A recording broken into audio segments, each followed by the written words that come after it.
Сан байцгаана уу хүнд үзэгчтэй.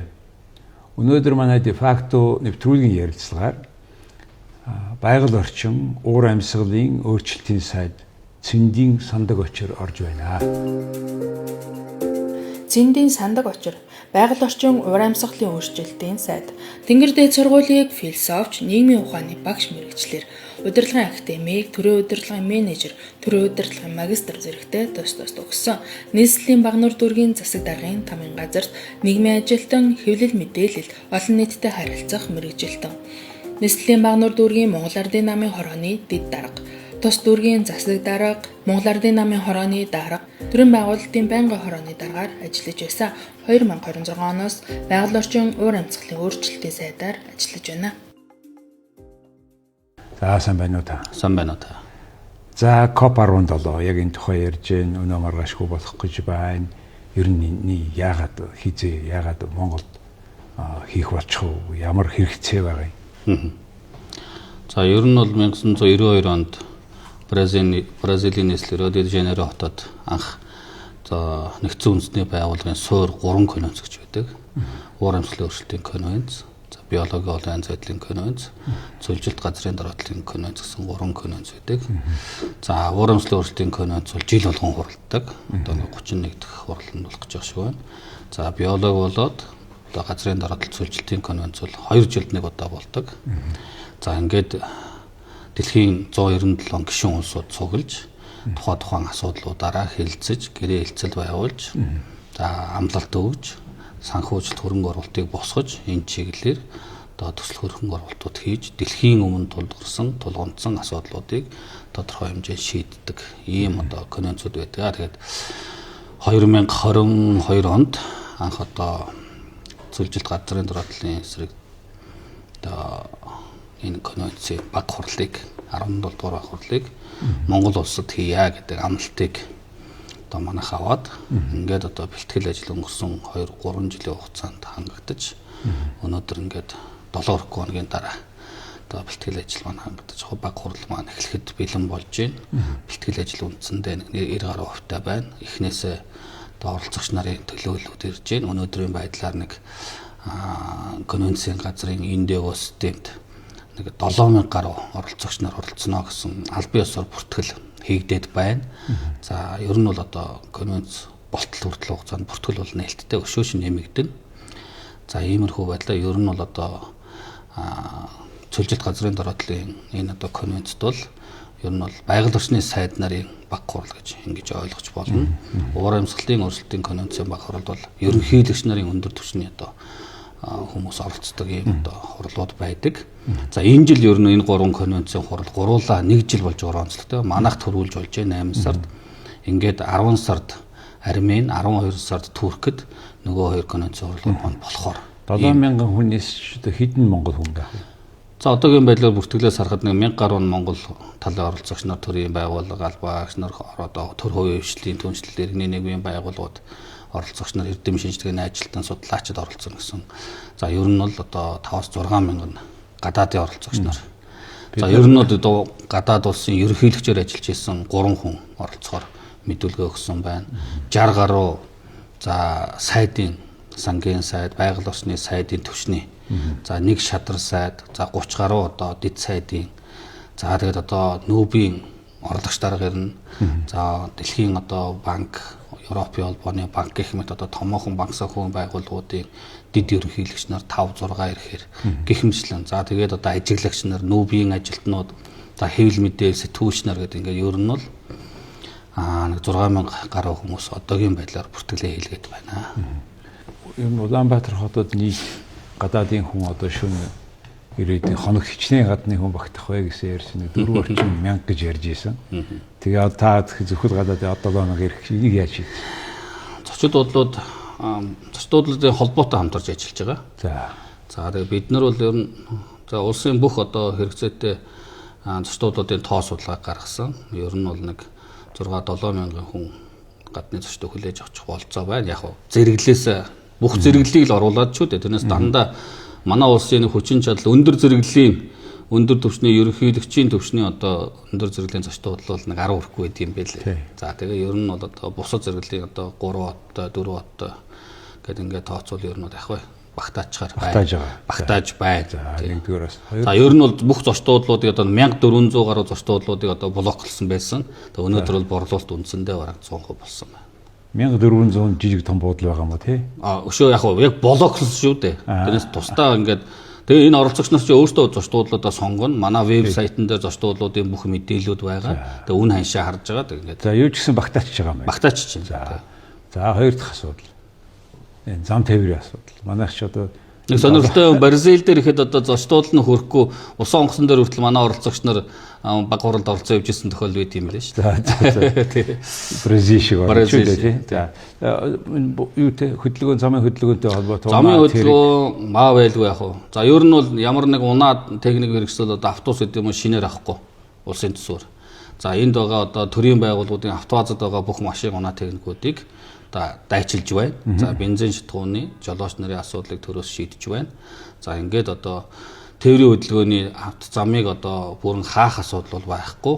За тодорхой хэмжээнд зочдуудлаас нь авах өглөө хуралд хөргөж өгөх, за хурлаас орой буудлын хөрөх энэ одоо чиглэлд энэ цаг үед бол тодорхой хэмжээнд бол таталтууд хийгдэнэ. За гол одоо талбай хурал болох талбай дээр Дүнжин гар худалдааны төв, Нарантуул худалдааны төвүүд ойролцоо байгаа учраас бас хичээлийн шинэ жилд өгцсөн учраас хүүхдүүдийн одоо хичээл хэрэглийн бэлтгэл гэдэг асуудлууд байгаа учраас зах худалдааны төвүүдийн одоо үйл ажиллагаа эрчимсэн байгаа учраас зах худалдааны төвүүдийн нийслэл Улаанбаатар хотоос бол хаахгүй цагийн хуваарьт өөрчлөлт оруулахаар за ингээд өглөө нээх хаах за мөн одоо судалдааны төвүүдийн зогсоолдыг одоо бас ашиглаж ингэж одоо ажилчдын гэдэг юм уу бизнес эрхлэгчдийн иргэдийн одоо унаа машиныг аль болох явганаар өөрчлөлөх за машин тэрэг тэр хавцаа одоо зөрчилөхгүй байх ийм л зохицуултыг зам тээврийн яам хоттой хамтарч тэр цагийн өөрчлөлт гэдэг нь юу гэсэн үг? За өглөө одоо 8 цаг гэхэд хурал эхэлж штэ. Тэгэхээр одоо захын үйл ажиллагаа 9-10 цагийн хооронд эхэлнэ. Тэгэхээр одоо эхлэх цагийг жоохон хойшлуулах. За орой одоо яг хуралд авахцахтаа таарад захын хаах цаг болоод хөдөлгөөн ерс нэмэгдэж. Цаашаа наашаа. Тийм тэгэхээр наашлуудаа татах хаах цагийн хуурийг. Орой эхлээд жоохон эрт хаан шүү. Би одоо энэ хоёр том зах зээл дээр ажиллаж байгаа хүмүүс. Тэрнээс одоо өдөржингөө одоо 12 хоногийн турш хаахгүй гэсэн. За машины хөдөлгөөнийг яаж зохицуулж байгаа гинэ? За машины хөдөлгөөнүүдийг номер орно. За тийм одоо тэр чинь бол ерөөсөө угаасаа Улаанбаатар хотоос игж байгаа одоо нөгөө дугаарыг сондгоо тгшээр нь явдаг. Тэр бол тэрнгөөрөө л явна. Тэг сондгоогоор байна. Тэр бол тэрнгөөрөө явна. За ингээд энэ дээр ажиллах боловсон хүчинд байгаа монголчууд. Тийм. Тэр хүмүүсийг хаанаас авж байгаа юм? Дандаа монголчууд. За хилцээрчд гэдэг тусдаа бэлтгэгдсэн улсууд байна. Сая сургалтаа хийгдлээ. За синхрон орчуулга, за сайн дурын ажилтнууд 600 гаруй хүн амтан байна. За 100 гаруй жолооч нар ажиллахаар байна. За үйлчилгээнд одоо тоогооч нараас хулаад цэвэрлэгээ үйлчлэгээ, гадаа дотоод цэвэрлэгээ үйлчлэгээ гэдэг үндсэндээ бараг 3-4 мянган хүн энэ одоо томоохон үйл ажиллагаанд оролцож ажиллаж байна. Монгол улсад ийм олон хүн хуралд суух маягаар зохион байгуулах байр талбай байхгүй. Энийг яаж шийдсэн гинэ? За энэ ажил 2022 онд шийдвэр гарснаас хойш ингээд 4 дахь жилийнхаа бэлтгэл ажлыг хангаж байна. Энэ хүрээнд засгийн газар үеийн бараг 3 дахь засгийн газар одоо нүүр үзэж явна. 3 дахь салбарын сайд бэлтгэл ажлыг хангаж явна. За энэ хооронд одоо тухайн үеийн засгийн газар бол 25, 26, 27 гэсэн 3 жилийн одоо улсын төсөвт тодорхой шаардлагатай төсвүүдийг хуваарлж баталсан байсан. За энэ төсвийн хүрээнд за барилга байгууламжуудыг бол одоо бүр байхаар биш төр одоо түрээсийн байдлаар за мөн одоо Францын GL гээд яг энэ копийн барилгуудыг барьдаг ийм туршлагатай компанийг одоо энэ төсөл сонгон шалралтанд оруулж тэнцвүүлж ер нь бол конвенцийн газраас санал болгож ингээд одоо тус компани барилга байгууламжуудыг бариад түрээсээр ингээд ашиглаж байна. Энэ барилга байгууламжууд бол одоо ер нь бол 12 хоногийн хугацаанд байна гэсэн үг. Дараа нь коп дууслаа буунаа гэсэн үг. Одоо улсууд бол одоо энэ ингээ буугаад аваа явчих байсан юм уу гэж бүр барьчихгүй байсан юм уу гэдэг асуудал ярьж байгаа шиг байна. Энэ том барилга байгууламжуудын одоо арчлалт одоо харуул хамгаалалт гэдэг ингээд асар их тэрнээс их зардал гарах учраас бид нар бол түрээсээр байх нь эдийн засгийн хувьд одоо хэмнэлттэй байна гэдэг үднээс. Ер нь хөгжиж байгаа оронд ийм том арга хэмжээ голдуу тэгжил хийдэг юм байл. Тэгэхээр юу гэхдээ дид бүтцийг хийцэн байгаа шүү. Дид бүтц. Тэр нь үлдэн шүү. Үлдлээ яг. Энэ бол Монгол талдаа үлдэн. Тий.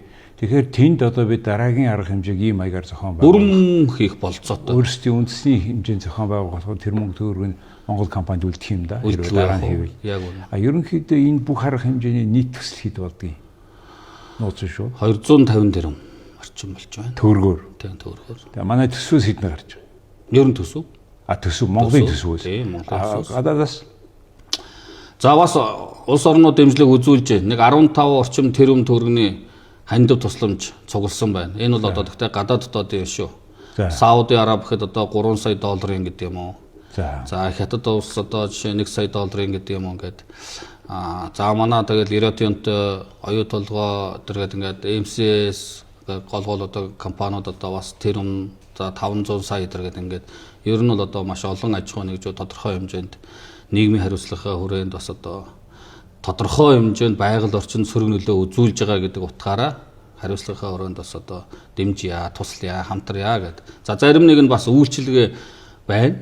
Бараа бүтээгдэхүүнээр за ийм одоо байдлаар дэмжлэг өсцөө үзүүлж байна. Тэгэхээр бид хүн бол одоо энэ копийн дараа бол одоо дэмжлэг өсцөө үзүүлсэн аж ахуй нэгжүүдээ бүгдийг одоо нэр устдаан зарлаад хандив тусламж баяраа хүргээд ингээд сурчлаад ажиллана. Тэгэхээр энэ ийм том мөнгө зарцуулж ингэж болж байгаа арга хэмжээ өөрөө бас эдийн засгаас нь төсөөс гарч байгаа ч гэсэн эдийн засаг руу буцаад орж байгаа шүү дээ. Энэ олон мянган хүн орж ирж байна.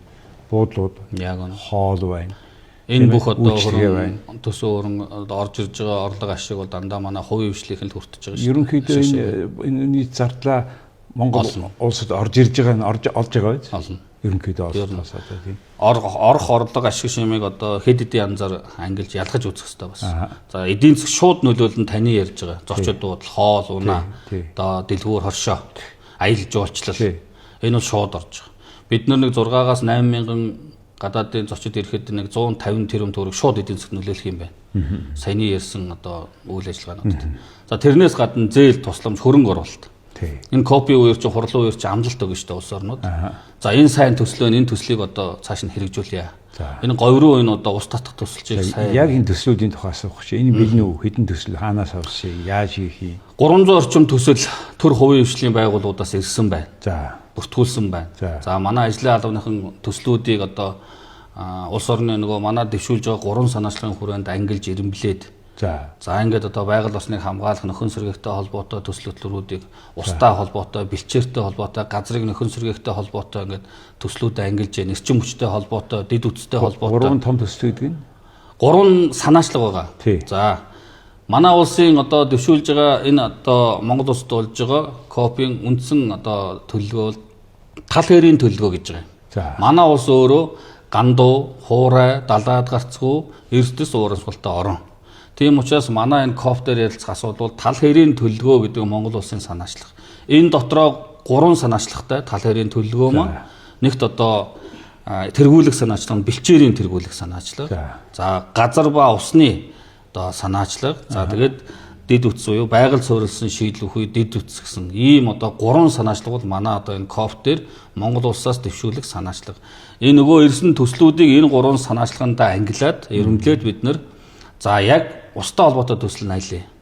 Усыг нөхөн сэргээх, газрын гүний усыг одоо бага ашиглах, одоо байгалийн одоо үер усыг одоо тий ашиглах, гадаргын усыг одоо төлхөө ашиглах, манайх шиг өнөөдөр одоо гүнийхээ энэ одоо шахагддаг нөөц цэвэр усаараа машин агоогоо зогсож идэг, модоо услаа зогсож идэг ус алга шүү дээ.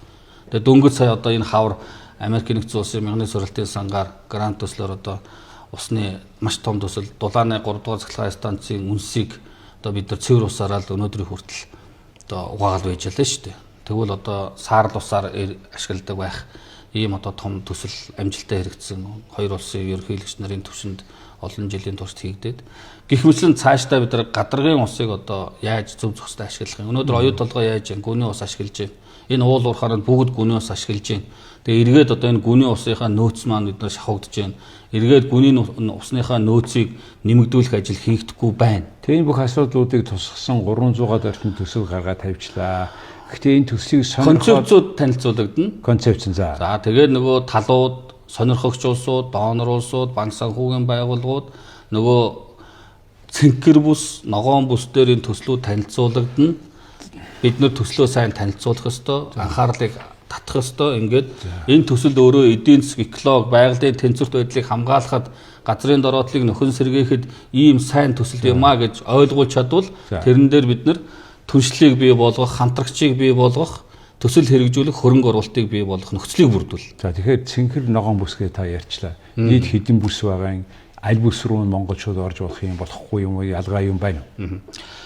За ер нь бол одоо өмнөх 14 хүртэлх копууд дээр бол дандаа зөвөр л цэнхэр бүсгээд одоо нүүбийн мэдлийн газар дээр болдог байсан. 15 дугаар 16 дугаар одоо коп дээр Сауди Араб хийсэн. Сауди Араб анх удаа ногоон бүсээс гадна цэнхэр бүсээс гадна ногоон бүс гэдэг бүсийг бий болгосон. Ногоон бүс дээр нь бол тухайн орны иргэдийн оролцоотой иргэний нийгмийн байгууллагууд, шинжлэх ухааны байгууллагууд, ард иргэд төр хувийн хвшлийнхэн орж тэнд төслөө танилцуулдаг, сайн туршлагаа ярьдаг, судалгааныхаа ажлыг ярьдаг, нээлттэй хийдэг, санал хүсэлтээ сонсдог ийм одоо бүсийг зориуд бий болгосон. Тухайн орны ард иргэд ямар нэг хязгаарлалтгүйгээр орж ирж үзэх, сонирхох. Нөгөө талаар тухайн улс орны хийж байгаа тухайн ард түмэн ямар одоо өв боломжлол, ёс заншилтай, ямар түүхтэй соёл одоо зан заншилтай улс орн бэ гэдгийг харуулдаг.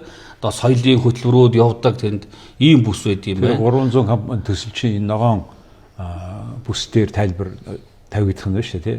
Цэнхэр бүсдээр. Цэнхэр бүс. Ногоон дээр хуулийн дээр нэрмлээ, тий. Тэгээ тэнд чинь хөрөнгө оруулалт хийн гэж байгаа хүн бол ийм банкуд одоо юу гэдгийг энэ өөрсдөө танилцуулах тэр боломжийг хэдэн компани одоо бүртгүүлээд энд оролцсон гэж байна Монголоос. Би түрүү хэлсэн. Монголоос уу? Монголоос ер нь бол манай төл хувийн хвшлийнхэн бол нэлээд сайн бүртгүүлж оролцож байгаа. Энэ ногоон бүсэд гадаадын бас компаниуд ирж нэгэ танилцуулах юм уу? Бас орно. Хятадын одоо компаниуд, орон хөрөнгө оруулагч нар эдгээр одоо төсөл хөтөлбөрүүдэд танилцуулна шүү дээ. Тэгэхээр Монголын манай эрдэм шинжилгээний байгууллагууд судалгааныхаа ажлуудыг танилцуулна, илтгэлээ тавина. За энэний бэлтгэл аль зэрэг сайн байна. Яг л явж цаад гол хүмүүс уулзахаасаа гадна шийдвэр гаргадаг.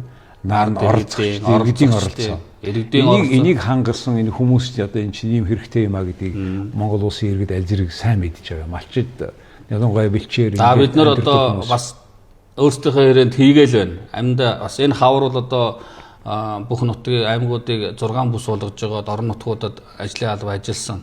Коп гэж юу вэ? Ямар ач холбогдолтой юм? Үр дүн нь юу юм? Та бүхэнд одоо үр дүн нь яаж хүрэх юм? Танд өнөөдөр одоо газар цөлжилтийн асуудал яаж нөлөөлж байгааг, таны амь амжиргаанд яаж нөлөөлж байгааг сөргөөр. Тийм учраас та бүхэн энэ одоо копод ямар байр суурьтай оролцохыг, үгээ яаж илэрхийлэх юм гэдэг ийм оролцоог нь хангах үүднээс бүсүүдэд одоо хувааж бүсчин сургалтуудыг хийгээд тэндээсээ төлөөл болгож энд малчтын төлөөл оролцоно. Хөх болоод ногоон бүсэд одоо сайт ивэнтүүд буюу зэрэгцээ арга хэмжээнүүдэд оролцож үгээ хэлнэ. Байр суурийг илэрхийлнэ. Хоёр л бүс байгаа ш. Цэнхэр хөх ногоон гэсэн. Хөх бүсэд бол заавал та өрсөлдсөн бүртгэл хийлгэж, конвенцийн газарт бүртгүүлж очиж тэндээс очиод бүртгүүлээ хийлгэсний хүрээнд таныг энэ хүн бүртгэлээ өршилж хийлгсэн байна гэд газар дээр нь таны орох мандатыг хэвлэж өгнө. Тийш орё гэдэг бүртгэл дууссан уу? Дуусаагүй. Монголчууд тийш орж дууссан биш бүртгүүлээд. Бүтэн биометри урьдчилаад бүртгэлээ листээ манай ажлын албанд ирүүлнэ.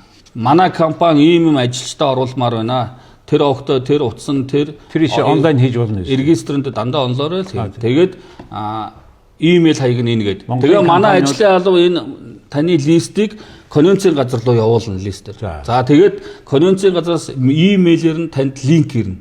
Линкээр нь та бүртгүүлнэ. Тодорхой хэмжээний бүртгэлээ хийлгэнэ. Ингээд та бүртгэлээ хийлгэсний дараа хөх үст очиход таныг та бүртгэлээ хийлгсэн байна гэд мандат ч өгнө. За ерөнхийдөө бол энэ нээлт. Ингээд бүртгэлээ хийлгэх удахад хэн ч орох. Гэхдээ бүртгүүлсэн боломж нь байгаа. Бүртгүүлэх боломж 28-ыг дуустал нээлттэй.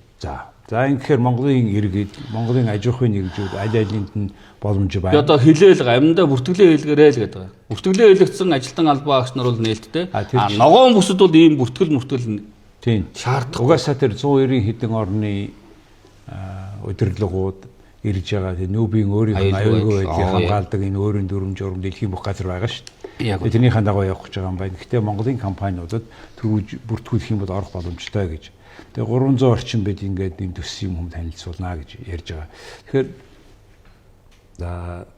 өмнө нь Сауди Арабид болсон тэрний үүргөө гэж мянхуу юм болсон юм а. Та ч одоо шин сайд учраас тэр мэдж гинэ үү, ямар ч гэсэн та судалсан уу, харсан уу? За баахан хуралдаа гарлаа нөгөө шийдвэрийнх нь ялангуяа биелэх хэмжээд. Сауди Араби дээр бас хэлцээр амжилтгүй ус асуудал бий. Тухайлбал Африкийн улс орнууд дээр нь. Африкийн улс орнуудад энэ газар цөлжилтийн асуудал бол тэр дундаа ган гачгийн асуудал маш хүнд.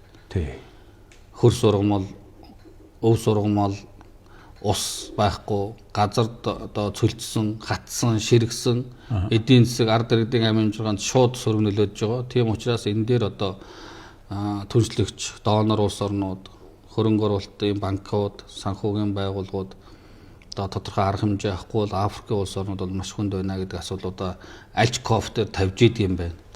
Тэгээ энэ асуудал дээр одоо хөрөнгө оруулагч талууд, улс орнууд, донор улсууд бол одоо өнгөрсөн хугацаанд бол асар их одоо хэмжээний хөрөнгө оруулалт хийсэн.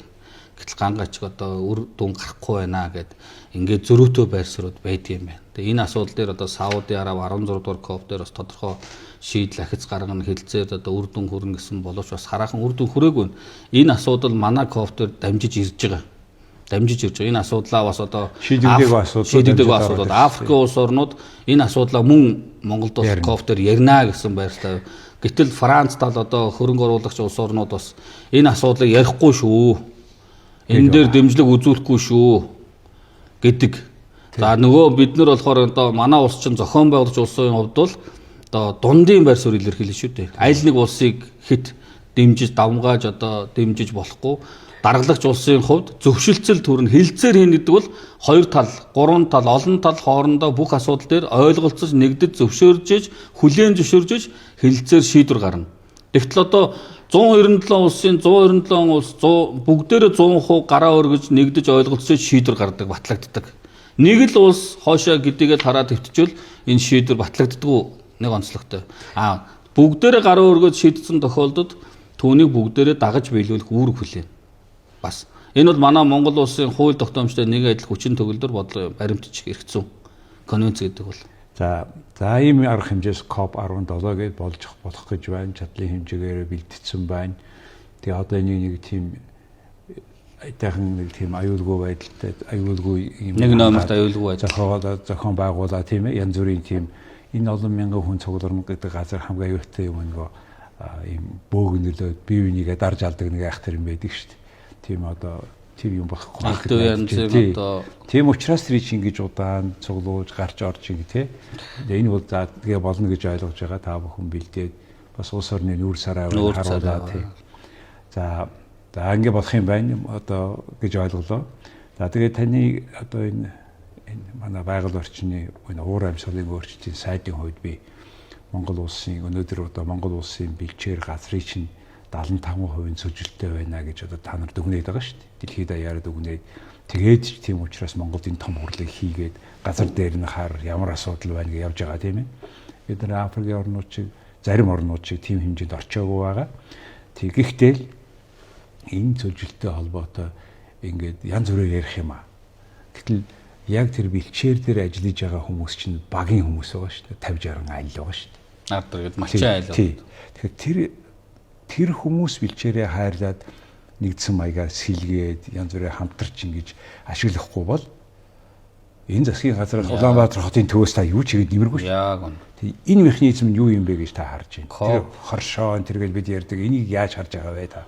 КОП гэдэг бол нэг талаас баг хурал боловч газрын дороотлын асуудлыг ярьж байгаа, уур амьсгалын асуудлыг ярьж байгаа боловч нөгөө талаар одоо энэ газар хөрс ургамал, газар тариалан та бидний гурилуудаа талах Джеймс Оуз одоо ногоо цагаа бүх асуудлууд хөндөгж байгаа байхгүй.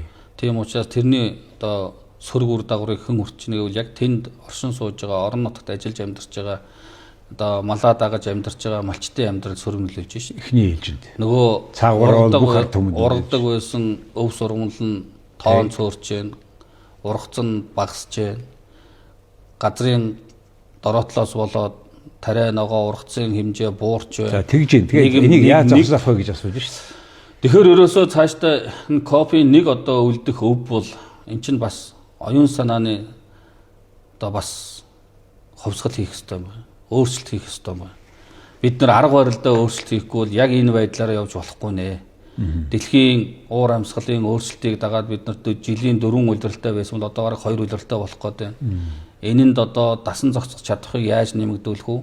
малчит маань одоо нүүдлийн малаж чадхай байсан малчит маань үндсэндээ бараг нүүхэ болж шít. Жилдээ 4 нүүдийг байсан бол одоо бараг 2 нүүл их юм болж байна. Энэ өөрөөр газрын бэлчээрийн талхад дороотлыг бий болгож байна. Нөгөө олон малын тоо нэмэгдээл байгаа, өсөөл байгаа. Тэр хэрээр одоо газар даацсан одоо тэнцвэртэй байдал алдагдаж байна. Гэхдээ тийм бай. Тэгээ яаж зогсох?